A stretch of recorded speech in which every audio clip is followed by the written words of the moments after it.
On the national political landscape, the times seemed ripe for a progressive United States president. And one emerged, if only by a twist of fate.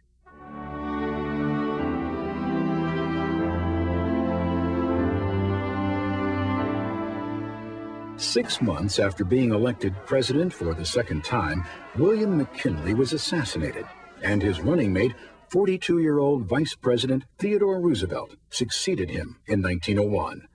He was the youngest person ever to hold that office. Roosevelt was born into a wealthy family, and although he suffered from asthma, he was determined to live an active life. From marksmanship to horseback riding and tennis, to boxing and hunting, to his heroic exploits with the Rough Riders during the Spanish-American War, Teddy Roosevelt proved a popular leader, first as governor of New York and then as president. When asked why people so adored him, he said he thought it was because I put into words what is in their hearts and minds, but not their mouths. Roosevelt outlined many progressive reforms to the American public and gave his plan a name, the Square Deal. When Roosevelt assumed office, over 80% of American business was owned by trusts. Although Congress had already enacted the Sherman Antitrust Act, it had not stopped the trusts from using unfair business practices to destroy their competition. Roosevelt began by suing the Northern Securities Railroad Trust. And in 1904, the Supreme Court agreed that the trust had become a monopoly and ordered it dissolved. Roosevelt's administration filed over 40 more suits. They pursued the beef industry, Standard Oil, the American Tobacco Company, and many other trusts. Americans overwhelmingly returned Roosevelt to the presidency in 1904. As he continued his work as a trust buster and a staunch proponent of governmental regulation of business.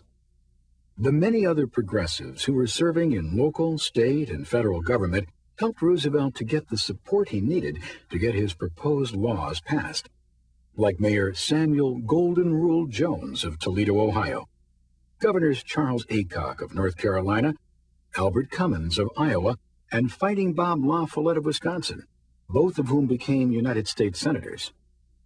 2 years after his reelection, Roosevelt saw the Hepburn Act become law, which gave the Federal Interstate Commerce Commission the power to regulate the maximum fees railroads could charge. Roosevelt next turned his attention to questions surrounding public health. Like most Americans, he was horrified when he read Upton Sinclair's The Jungle, and even considered becoming a vegetarian. He appointed a commission to investigate Sinclair's claims. A man could run his hand over these piles of meat and sweep off handfuls of the dried dung of rats. These rats were nuisances, and the packers would put poisoned bread out for them. They would die, and then rats, bread, and meat would go in the hoppers together.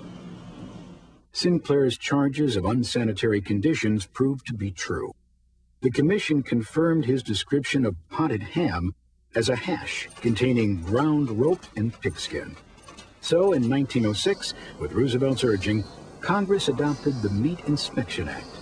Federal inspectors would now guarantee safe, sanitary meat.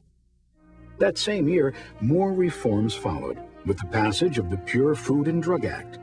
Manufacturers now had to list the contents of foods and drugs on labels and could not make exaggerated claims about a medicine's benefits. No deleterious drug, chemical, or preservative could be used in medicines or foods. Roosevelt brought the same enthusiasm to protecting America's natural resources that he did to leveling the business playing field. After graduating from Harvard University, a young Theodore Roosevelt had worked as a cattle rancher in the Dakotas. He quickly realized that ranchers were allowing cattle to overgraze the Great Plains, that farmers had cut down forests and plowed under the prairies, and that America's natural resources were being squandered. What will happen when our forests are gone, when the coal, the iron, the oil, and the gas are exhausted? As president, Roosevelt withdrew 148 million acres of forest land from public sale, an area larger than Germany.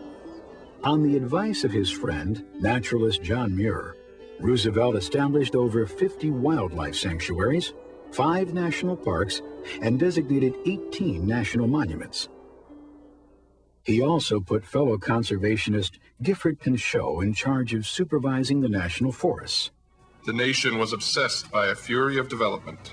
The American Colossus was fiercely intent on appropriating and exploiting the riches of the richest of all continents.